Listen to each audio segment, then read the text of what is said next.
Hello, and welcome to another episode of the Young Conductors Podcast. We are your hosts, Sean and Cole, two conductors on a mission to encourage, educate, and inspire young conductor teachers.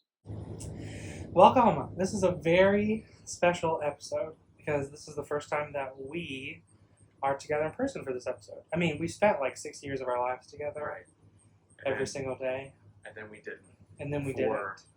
2 years. Wait, 1.5. 1.5 years. Yeah, and then now, A reunion. yeah, of sorts.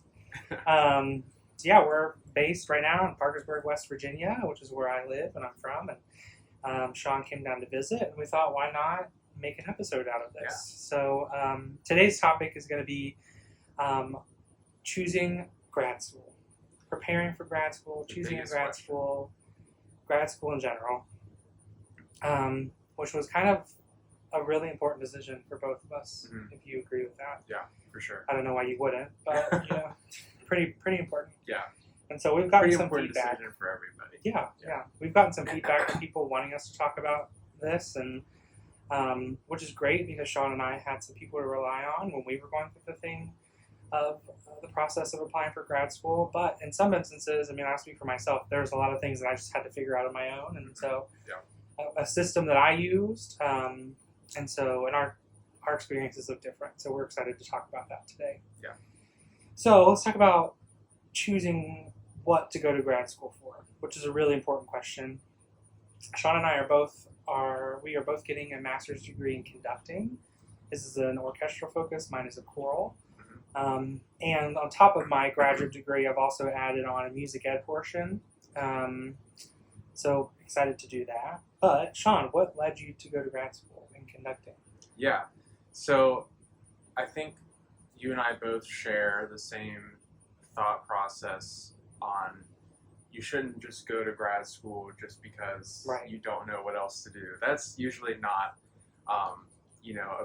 a thing that you should do. But people do it, and it's okay. It's usually okay, but you shouldn't. So I got my bachelor's in music education, and obviously I love teaching music. It's one of my passions, but ultimately I wanted to do something else. I wanted to go into conducting and try to make it into the professional world. And I was told by many colleagues and teachers that the way to do that is to go to grad school, get a master's in conducting. That's where you'll get a lot of video, and you'll get help for whatever it is that you need. So that was my big reason for pursuing a master's in conducting. No, I feel the same way. I think that Sean and I were both very ambitious as undergrads, and we were taking conducting lessons, and we were having these conducting opportunities given to us by our mentors. And it seemed to me that I really wanted to fine-tune those skills. Yeah. So skills being, for conducting degree, I wanted to fine-tune my gesture. I wanted to fine-tune my rehearsal techniques and how I would, portray myself on a podium, and dive into more literature and score study and all of that stuff compiled into one degree. And so that's why I chose to get a conducting degree versus another degree. It's just two birds, one stone with the music ed thing, which I'm really excited that I could do that. And all it is one extra semester. So that's really great. And the people at Radford, where I go, have been very gracious and kind and willing to help me. But Sean is right. We say this, and there's no judgment coming from this, but when you're deciding to go to grad school, you should really be purposeful about fine-tuning something. And I think Sean and I have talked about before, like the pyramid idea of getting degrees. So the bottom layer being your undergraduate, which can be broad, right? It could be music education, it could be performance, whatever. Yeah. And then you should start narrowing focusing a little bit. Yeah, focusing your passion and what you're wanting to pursue as a career. This is like a little soapbox. I know Cole and I would sometimes get irritated in our undergrad. We're like, well, we should be learning this and we should be doing that. But ultimately, yes, you're right. Your undergrad is a basis. So you have to cover all of this stuff. So don't be discouraged if you're not, learning something right at that moment that you want to be learning. But I will say, this is, off of that, throughout my graduate audition process, there was a lot of things that people were having me do that I did not learn during my undergraduate degree, which is difficult. Well, yeah. You know, and I'll talk about that more of my experience in a little bit. But yeah, so thinking about the pyramid aspect. And so if a conducting degree is what you're wanting to do, that's great. We can talk about that and share our own experiences and hopefully give you some resources and some ideas. But I guess I'll share first. I think my graduate audition and application process looked very different from Sean's, and you'll find out why in a little bit. So yeah, I decided I want to get a conducting degree. And so then I went and I searched in the interwebs all of the best schools that I could look for. And from that, I started looking at the conductors. I started watching videos of them. I don't want to say stalker, but I was like, Just look research. at everything about them. Yeah, did they have any published articles? Have they performed anywhere big? Who did they study from? It's all the questions that I'm trying to figure out. What does their gesture look like? And I found that really important. And I also looked at their education as a whole. What kind of degrees did they have? And Also, going off of that, Cole and I have so many friends who have applied for grad school and go to grad school, and we ask them, oh, well, what's the teacher like? What are you going to be learning? And they're like, oh, I don't know. It's like, what do you mean you don't know what the teacher is or what you're going to be doing? They're like, I don't know. I just applied and got accepted. It's like, okay. That's the going to grad school just to go to grad school. Right. And you don't want to go to grad school because you don't know what to do next. You know, you should be very purposeful about that decision. In going to grad school, you're fine-tuning certain skills. And so, yes, we've talked to a bunch of people who have said similar things like that. But I definitely researched everything about the schools. And then I decided to narrow it down to 6. And so the summer going into my senior year of my undergraduate degree, I had my list of 6 schools that I fine-tuned, and I reached out to all the professors, and I said, hey, would you be willing to chat for about 30 minutes on the phone? I have a list of questions I'd like to talk to you about regarding your conducting program. And so the list was, I can't remember everything on it, but there were questions like, how much podium time am I getting? What kind of literature will I be able to study there, right? The question was, like, can I do more contemporary choral pieces? Or are you just going to have me do the standard, you're going to start Renaissance, Baroque, yada, yada, yada. And someone told me that each semester I'm going to be conducting music from that time period, right? And that's the only type of music that I was going to be doing. And I was like, that's not what I want to do. Yeah. I mean, I want to study that, and I think it's really important, but like modern music is the reason why I fell in love with choir. And so, it's questions like that. What kind of duties would my assistantship cover if I were to get an assistantship through your school? What is your conducting philosophy?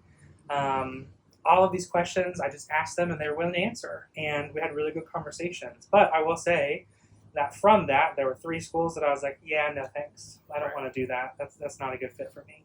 And I'm glad I did that because I would have rather done that sooner rather than later, you know? And so, I found my 3 schools, and from there, I started the application process and gathering all of these materials, which you'll do, and things like repertoire sheets, like your list of repertoire that you've conducted. I did both in lessons and in performance. And then Sean and I gathered conducting videos, which, have a ton. And then, is there anything that you want to talk about? Well, I was just going to, when you brought up the repertoire list, I think it's completely fine to have a studied list and then a performance list, and you can just combine both. I think that's great. That's what I do. Yeah, at least, so. Because you're an undergrad, how much conducting experience you're going to get. Yeah. You're not going to, at that point in life, I don't think you would have conducted Mozart's Requiem as a whole, right? So it's like... Yeah, but you studied it and Yeah. But if you studied portions from it and you're conducting lessons, it's good to put that down so that they know. I was very purposeful and very organized about this, mostly because I have really bad anxiety sometimes, and it comes through in different ways. And I just wanted to be very sure of everything. Yeah. And so I think I over-prepared too much but I'm glad that I did it in hindsight. So, and you found your perfect fit. Yeah, I did. I'm very happy with my decision. So let's keep going. So I started the application process. I had all my materials gathered, my references, my videos, my conducting philosophy, my some of them. What was the paper that you had to write? Like a Personal statement. Letter That's of what it is. it. Oh, yeah. Personal statement. I have my personal statement right, and some of them are different per school, so you Yeah. have to look at that ahead of time. Because I had friends that were also applying for grad school that pushed it off until last minute because everything was due in December, and then they were, hurrying to fill everything out, and then they didn't realize that they needed to write a different personal statement for Yes. that school, which became every very hectic school and has frantic. a very different Yes, process. there's definitely things that you can pull from different schools, Yeah. but you should look at that ahead of time. I actually went through the application and made a list of everything that I needed per school, and then once I got it, I checked it off. And like I said, multiple words, people are going to need the same things different places. Yeah, and make sure you check your dates. It's really important to get things in Yes. early. I need to take my own advice here with due dates and everything, but it's definitely better to get it early rather than even just on time. Like if you submit it the day before, they might be looking at it and saying, well, this person kind of laid back and waited so long Right. to do this, so why should we accept them? I'm not saying that people actually do that, but it's very possible Yeah. that they do. And I think me reaching out to the professors started establishing a relationship with them so that Yeah. they knew that I was coming and they could expect from me, and they were very helpful along the process. But so gathering application materials, usually if you're applying for the fall semester, everything is due the December before that semester starts in the fall.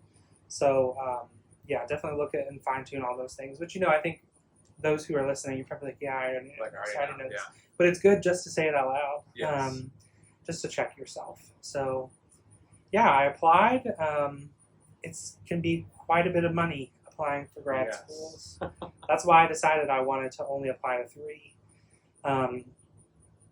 Is there anything else you want to add about any of that before we move on? For some reason, I'm thinking that there's some type of like waiver that you can get if you need, like for application fees. Oh, yeah. That's something you'd have to check with your like financial aid people. I don't think or I was something. eligible for that. Yeah, I wish I was. Yeah. My goodness. but yeah, if that's something you're eligible for, definitely look into, because it can be pretty expensive, especially if you're applying for like more than one school. Yeah. It gets really expensive. And I will say the application process as a whole was not difficult. It was just time consuming. Mhm. And there was some website, I can't remember what it was, but it's like a software, whatever. And 2 of the 3 schools used that, so it was easy for me to do that. Like a lot of it was compatible. But the 3rd school was like completely different. It was like an old program. I had to go in and fill everything out again. It was tedious. Once again, time consuming. So definitely pay Yes. attention to that. And then once your applications are sent and you have all your materials and whatnot, I also want to add a little point about the materials. Some schools will recommend for the pre-screening videos that, and pre-screening means is that you're going to send your application through and you send pre-screen materials, which is whatever they ask for, but they can be very specific. And sometimes, like some schools, wanted conducting videos from the past year. Nothing before that. Yeah. So I had to make new conducting videos within that year, and it was very certain guidelines. Some people wanted to see contrasting styles, right? So that means that I needed to have a lyrical piece and something more upbeat and quicker. I've also, one school asked for something in mixed meter, so I had to, pay attention to that. And luckily, one of my pieces was, I'm going to butcher the name, but it's the piece Daemon. I think I wrote Daemon. Oh, yes. Yeah, it's very quick. It changes meter all the time, and so I I remember use you singing it all the time. yes, Yeah. yes. It's good being a roomie with Yeah. a singer, I think. Sometimes. Sometimes, but once again, just pay attention to that. I feel like maybe these things that we're saying, it's like, or that I'm saying, it's like, you don't have to say this, but I Right. just think it's good to It's good to put to it point out that there. out. Yeah. So you send your application away and your pre-screening materials, and then you wait. And the waiting is like terrible. I had so much Talk about anxiety. anxiety, yeah. Yes. And I think it was a little easier for Sean, I will say. Yes. And do you want to talk about your experience? About Yeah. why you think that's Sure. If you're ready. We'll come back. We'll come back. Okay. So I think I've explained this before, but I stayed at the place that I did my bachelor's. I stayed there for my master's. I can't remember if I talked about this in another video or not. I feel like I did, Maybe. but I don't remember. But anyways, I started with taking an independent study with our orchestra conductor, and I really liked his gesture. I liked the way he thought. I liked his rehearsal strategies. Pretty much everything I liked. And he had mentioned that he had an assistantship opening up that next fall, and I was like, okay, perfect. But actually, it wasn't fall because I had an extra semester, so I had a spring start. That's a whole other ball game. But he essentially offered that assistantship to me, and I was like, I mean, yeah, that would be perfect. And so that made my application and audition process a lot smoother. You already knew you were getting in. Yes, yeah. So what I did was I conducted a rehearsal with our orchestra, which I was already playing in, so that was less nerve-wracking, because when you go to a school that you don't know any of the people, you're standing up there in front of people you don't know. Yep. It's very intimidating. Sorry, Cole. But yeah, that was my process. I still had to submit a video and everything, and then I had my live audition. That was the rehearsal with the orchestra. But you were already an independent studies student, Yeah, so you were doing stuff like that anyhow. Right, we You were just already- counted it as an audition, Exactly. which was really nice. Really nice. Yes. So Yeah, I didn't have to do like a separate thing or anything. I still had. I'm pretty sure I had a personal statement. I had to send my resume. I can't remember if we needed references or not. I feel like we did. So I still had to follow all that like standard application stuff. But yeah, it was much simpler for me. I think if I ever go on to get a doctorate, I will take Cole's process. I've learned a lot from how he applied for grad school, so that's something I would take into account. And it's not a bad thing staying at the school you're at. Yeah. I considered it as an option, and my mentor at our undergrad was like, "Yeah, you'll stay. I'll definitely gladly take Yeah. you." But she told me, she was like, "I want you to move on and do different things." Right. And I think for me, it was an anxiety thing. I was just like, "I'll just stay because it's easier." Yeah. And like I'm afraid of rejection. I'm afraid of putting myself out there and whatever. But Yeah. she kind of pushed me that extra step, because she basically was saying, "I've taught you all that I can, and I want you to grow and plant yourself somewhere else and bloom and learn new things from new people." And Yeah. so I'm really glad that she pushed me to do that. And she Yeah. told me that if at the end, like, if I apply for WVU and I want to stay, she's like, "I'll gladly take you. Yeah. We'll have a good time." But Yeah, and for me, it was also life things that kind of kept me there. Like, I had a girlfriend who was in grad school too, not at the same place, but she was kind of near there. And then I had just started that church job, and I didn't want to hang them high and dry and say, "See you later." it's a So- good pay. Yeah, exactly. So it was also some life things that kind of geared that decision. And like Cole said, there's absolutely nothing wrong with staying in the same place. Also, on those same lines, kind of, you mentioned assistantship earlier. Maybe we should talk a little bit about assistantships.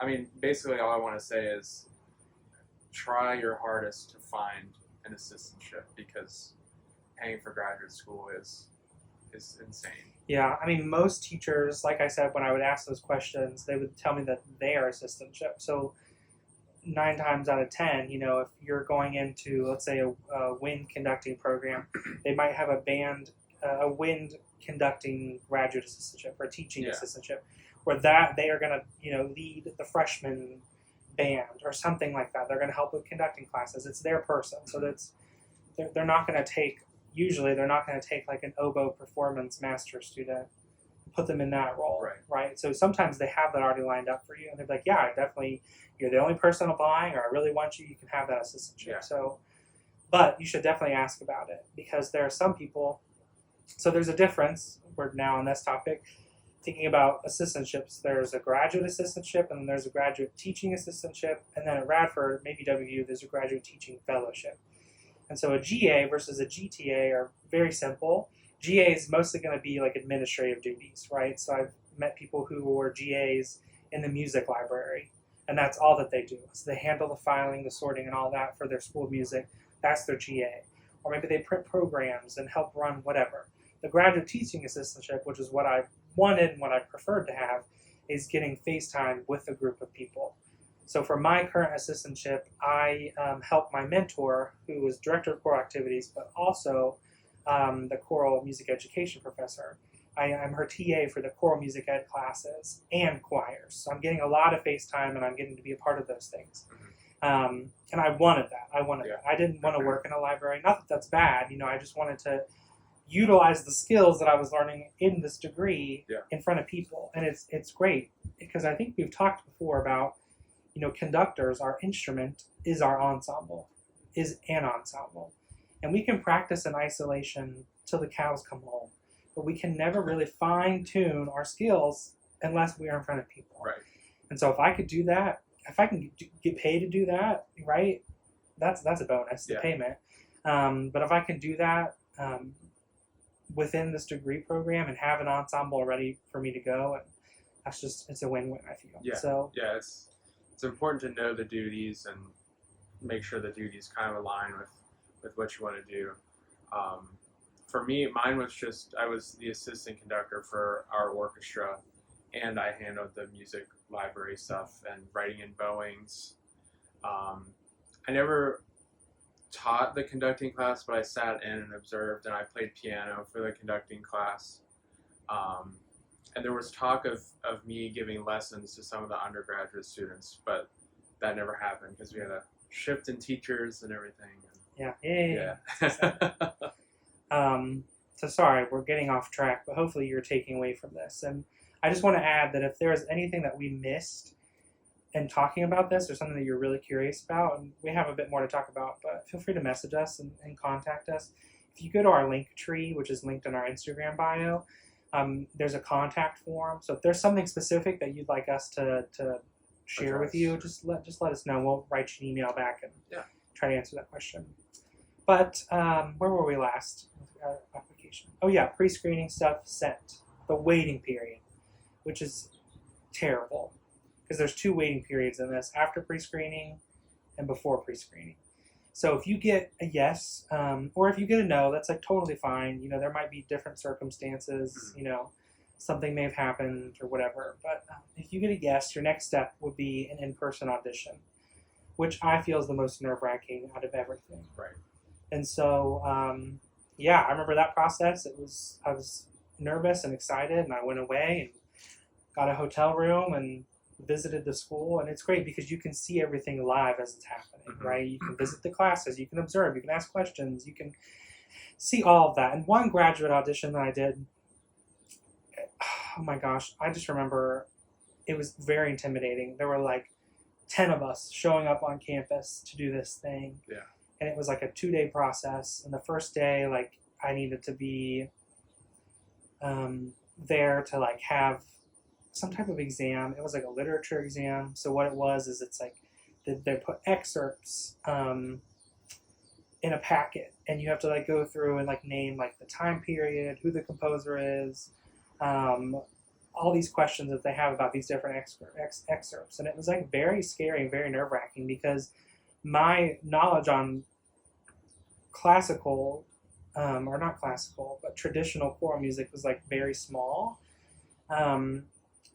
And so I didn't feel like I did great in those. Now, I wish I would have taken it where I am now, because now I've had conversations with my graduate mentor about literature, and we've gone through and talked about all these things specifically, and I feel like I can do better in that setting now.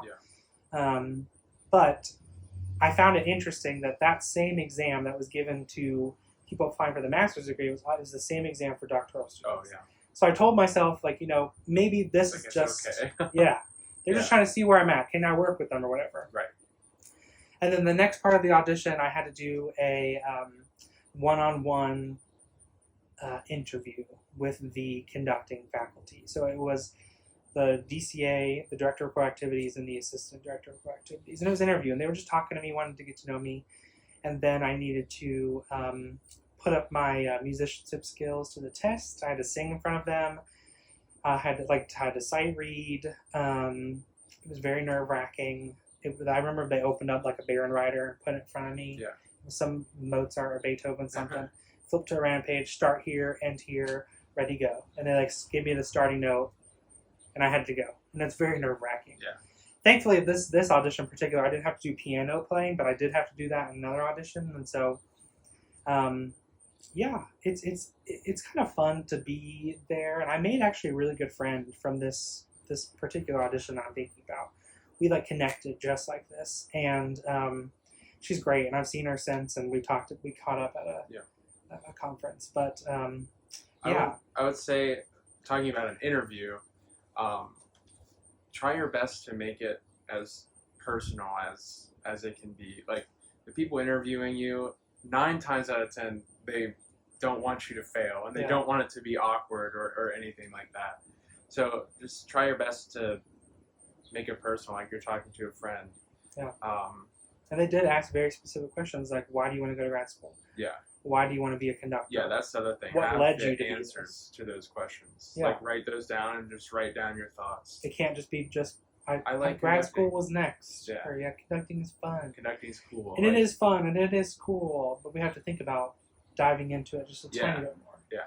And I think in an interview, I feel like that is where I soar. I can be a very personal person, and I like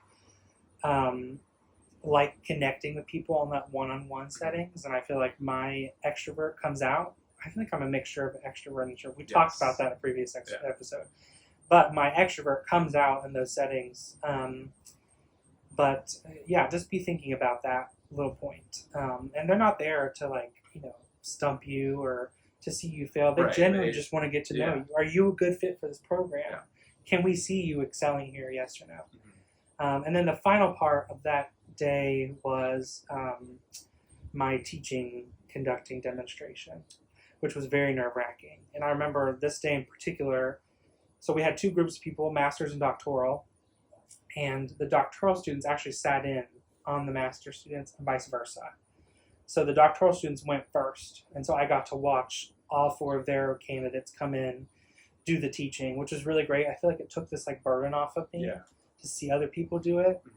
And then they were like, all right, next choir. So I had to work with the undergraduate non-audition choir at the school. And I remember I was so nervous. And then they were like, oh, you're going first. And I was like, oh, great. And so, and like I said, no other master students were in there, so which made me feel better. I didn't care about the doctoral people watching me. Right. It was a little nerve-wracking, but I didn't care. Mostly because I feel like I'm competent in what I'm doing, and I'm not, gonna fall flat on the floor or anything. Right.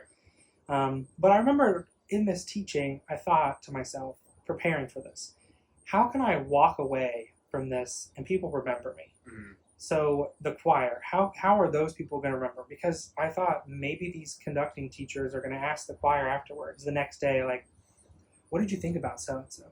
And I wanted to leave an impression on them that really stuck. And so I did a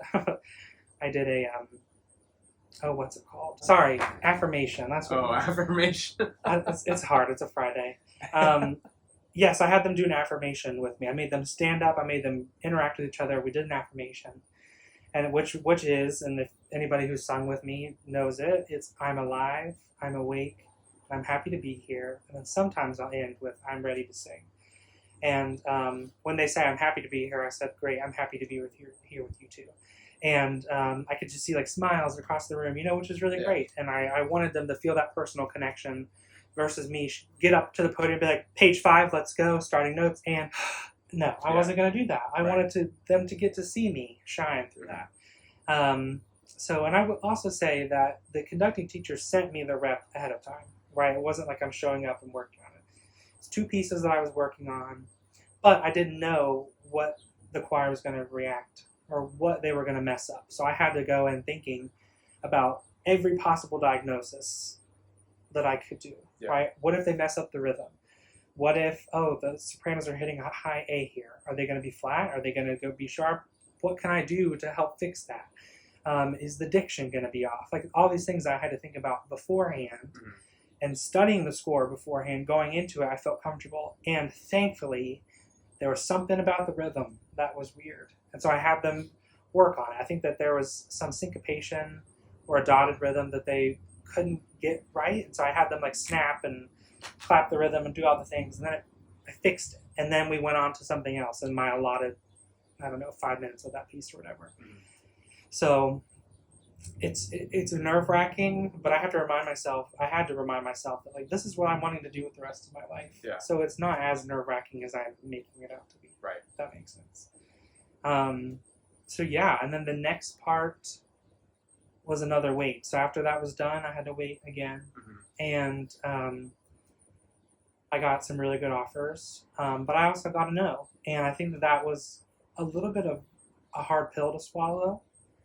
Later on, I found out that they only took current students that they have had or currently had, Yeah. so I feel a little better about that.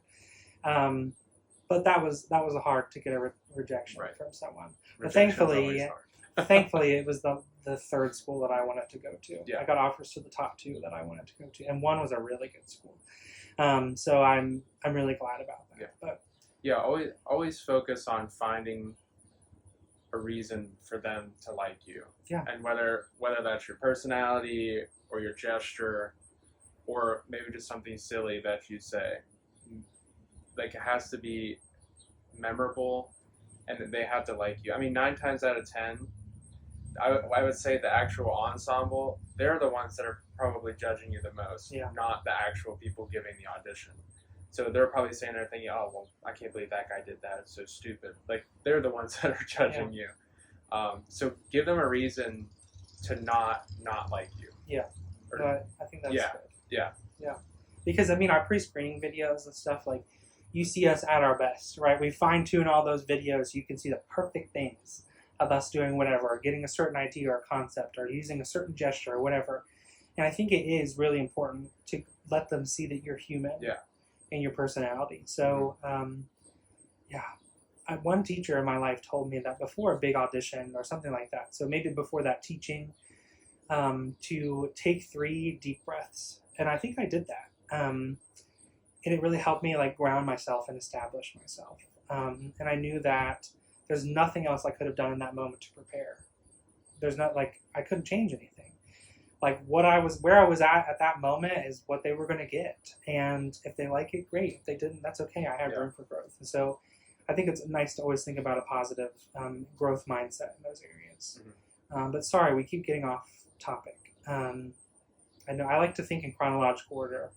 That's the way my brain likes to work. Right. So we wait again for the official offer. Like I said, I got a no, and it was hard to swallow, but I got 2 yeses, and they were both really great offers. And now it's like choosing an offer, which I don't know if you remember, but it was really hard for me to like choose a specific offer. Yeah. Because both had very different options for me to choose from. And really what came down to it, because I knew no matter where I went, I was going to grow musically with my gesture and all that stuff. But what came down to it was the assistantship, duties, the podium time, and the amount that they were giving me for the assistantship. And the cost of living, which is another thing, because one was in a really big city, which had a really big, high cost of living. And so I would be spending like $1,000 a month on rent Right. in that place And it's versus, especially Or hard after. if you're giving up a full-time job to go Yeah. back to the graduate school. you have to relocate too. Yeah. You know, it's expensive. Yeah. And so, it was a really hard decision. And what came down to it were those variables. And so I realized that I went to a big school, so it's not like I needed to go to another big school. But I wanted to go somewhere where I felt like I could get very personalized attention. So the other option had like 10 choral conducting grad students. And that's a big cohort, you know. Yeah. But where I am now, I'm the only choral conducting grad That's student. how I was. So if I look at my options, right, like, yes, I could be a part of a cohort and learn from each other, and that's all great. But I get so much podium time Mhm. where I am now. I wouldn't have to, like, really fight for it, but it wouldn't be harder to give that to Yeah. me. And being where I am now, I've gotten tons of opportunities. I've been a musical director for a university musical before. I've gotten to go be a judge for the governor's school of Virginia. Like all these things have popped up because of this one opportunity. So, yeah, I'm really thankful about that. But you'll decide what's right for you. But I also want to tell you that. Sorry For the motorcycle. I also want to tell you that it's okay to kind of barter a bit with your choices. Because there was both schools offered me the same amount of money per year. But I told you one had a higher cost of living, right? So I'm going to be spending more at this place on the same amount that I would be a cheaper place. And so I said, I got another option. What can you do? And I was told by the graduate college at the more expensive school that I got the highest assistantship offer possible. And then the DCA was like, let me talk and figure out. And then they offered me more money, which I guess was, unprecedented. But when it came down to it, I looked up living costs and I was like, I can't do that. Yeah. I'm going to be like scourging for like nuts in the streets or something because I'm not going to be able to afford to live that kind of lifestyle. Because I don't come from a background that I have my parents can pay for all that. I couldn't do that. So it's a lot of difficult decisions because you're uprooting your life. A lot of some people are uprooting their life and going to a whole new place. To learn from somebody for 2 years, and it's a big decision to make. But I want to say, and I know I've done a lot of talking, and I'm sorry about that, but this decision is your decision, and you're going to choose whatever is best for you. I had people in my ears telling me their opinions, and even now, so like the school that I didn't go to, people are like, "Oh, did you hear they're doing this? Did you hear that?" Great. Yeah, and don't be afraid to disappoint the teacher or whoever it is. They won't be disappointed. Yeah. They'll understand. You have other decisions. As long as you have your reasons. Yeah. My teacher now, and I've talked to her about her so much. If you've watched our episode when she was a guest, like episode 2, I think. Yeah, I think so. Yeah. 2 or 3. Everything about her is amazing, and I feel very lucky. I keep telling her this, but I feel very lucky to study with her. She's an amazing human. She's an amazing teacher. She's an amazing conductor. She's an amazing musician all around. Like, I am getting to learn from her. And I feel like her at Radford, I feel, is just a stepping stone at this point. I can see her going on to do big things. And I'm just very lucky that I get to study under her. And I feel very lucky about that. So yeah. Do you have any lingering thoughts? Anything you want to add? I don't think so. I think we covered it mostly. I know I did a lot of talking, but like I said, Cole has the most first-hand experience with uprooting his life, and obviously I did not uproot my life. I stayed, and there's pros and cons. Yeah, for sure. Yeah, for sure. Like I said, do what's best for you. Yeah. I wanted to get out of West Virginia. Mm. It would have been a very easy choice to stay, and it's not that it would have been a bad choice. I just wanted to push myself to get out of my comfort zone. Yeah. A little bit. Because I knew that I have the ability to do so. I just needed to get past that hurdle. Just do it. So, yes, I'm trying to think about, is there anything else? I don't think so. Yeah. Yeah, I think that's... If you'd like for us to make a checklist or something, feel free to do that. At the beginning of the episode, maybe we make a little list. Yeah, some things to do when applying for grad school. I think that would be helpful. It's a little late in the game, but considering it's still August, there's still a bunch of time before December rolls around. Yeah. So don't fret if you're worried about it. Your potential professors are probably going to be a little less available to talk on the phone. Or they might be a little slow responding to emails because school is going to start soon. So I would try to get in there as quick as you can to set a date. Not so soon, but be like, hey, can we chat in like a week or two for 10, 15 minutes? And I'm sure that they'll definitely be willing to do that. So thank you so much for joining us for this episode. This is a very special episode. Yeah, we're together. We appreciate your patience with the surrounding noises. And we're outside. Among nature and dogs and motorcycles. So sorry about that. I'm a fan. Maybe we'll try to dilute that. I'll figure it out. But yes, and we have one more episode coming. It's going to be a surprise, even to us. But yeah, we hope you have a great rest of your day. And the rest of your summer. And the rest of your summer. School's starting for me next week. I'm sure some of you are also starting next week. Yeah. So. Yeah. It's coming up. It's coming up. So anyhow, thanks again for watching and tuning in if you are listening on Apple Podcasts, Spotify, or even YouTube. We thank you so much, and we appreciate all the support and the love that we're getting. So, yeah, great. Thanks, Goodbye. everybody.